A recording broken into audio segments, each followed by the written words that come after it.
मित्रों, आज हम आपको मौर्य वंश यानी कि मौर्य साम्राज्य के इतिहास जानने के स्रोत के बारे में बताने जा रहे हैं।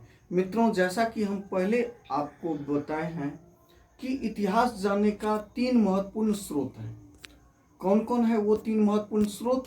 तो वो है साहित्यिक स्रोत, आपको विदेशी यात्रियों का विवरण और पुरातात्विक स्रोत। तो सर्वाधिक महत्वपूर्ण स्रोतों में मित्रों पुरातात्विक स्रोत होता है और हम आपको मौर्य साम्राज्य के इतिहास जानने के 3 स्रोतों के बारे में आज आपको बताएंगे।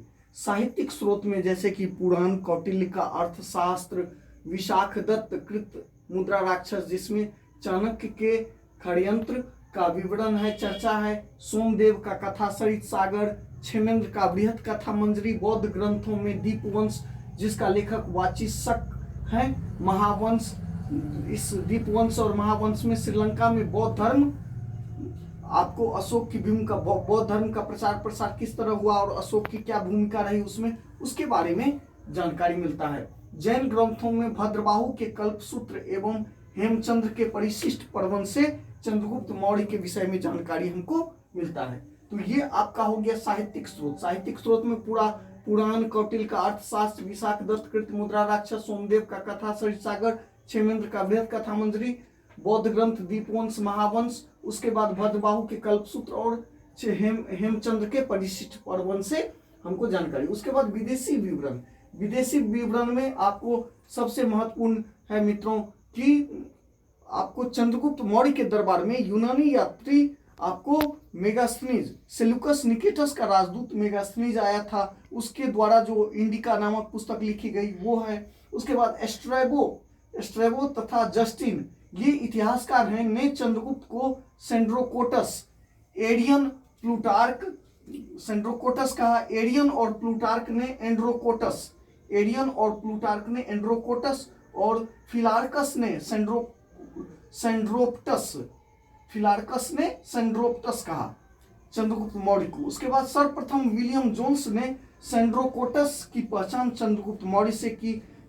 उसके बाद आपको जैसे कि चंद्रगुप्त मौर्य के दरबार में यूनानी आपको शासक सेल्यूकस निकेटस का राजदूत मेगास्थनीज आया था जिन्होंने इंडिका लिखा था। भारतीय समाज को 7 भागों में वर्णित उन्होंने किया है और भारत के विभिन्न पक्षों, भारतीय समाज के जैसे सामाजिक, आर्थिक, राजनीतिक, धार्मिक, सांस्कृतिक विभिन्न पक्षों का उन्होंने उल्लेख किया है।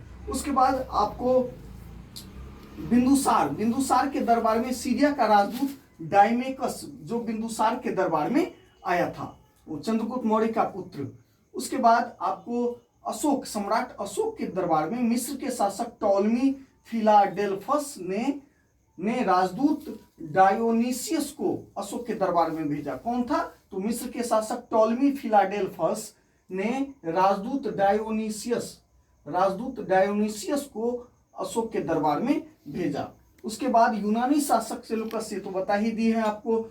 चीनी बौद्ध यात्री फाहियान और वेनसांग इत्सिंग के वर्णन से भी हमको आपको मौर्य वंश के इतिहास के बारे में जानकारी मिलती है। उसके बाद पुरातत्व। मित्रों, आप जैसा कि हम बताए हैं आपको, पुरातत्व जो सर्वाधिक महत्वपूर्ण स्रोत होता है इतिहास जानने का, तो उस पुरातत्व में जैसे अशोक का अभिलेख जो 45 स्थानों से मिला है, यह एक राज्यादेश के रूप में आपको ये अभिलेख था और अशोक सम्राट भारत के पहले ऐसे शासक थे जिन्होंने अभिलेखों के माध्यम से जनता को संबोधित किया और यह जो अभिलेख है 3 मुख्य लिपि में आपको वर्णित है। पूरे भारत में प्राकृत भाषा में ब्राह्मी लिपि, उसके बाद जो है सो पाकिस्तान के शाहबाजगढ़ी और मानसेहरा में खरोष्ठी लिपि जो दाएं से बाएं लिखी जाती थी, ब्राह्मी लिपि जो बाएं से दाएं और खरोष्ठी लिपि दाएं से बाएं। खरोष्ठी लिपि आपका हो गया पाकिस्तान के शाहबाजगढ़ी और मानसेहरा में। उसके बाद आपका ये जो है अफगानिस्तान में अरामाइक लिपि में मिलता है। उसके बाद रुद्रदामन के जूनागढ़ अभिलेख से भी हमको मौर्य साम्राज्य के इतिहास के बारे में जानकारी मिलती है। उसके बाद पटना के कुम्हड़हार तथा बुलंदी बाग से चंद्रगुप्त मौर्य के भव्य राजप्रसाद का अवशेष हमको पुरातात्विक अवशेष मिलता है। कौशाम्बी, राजगृह, पाटलिपुत्र, हस्तिनापुर, तक्षशिला से समकालीन इतिहास की जानकारी हमको मौर्य काल से संबंधित मिलता है।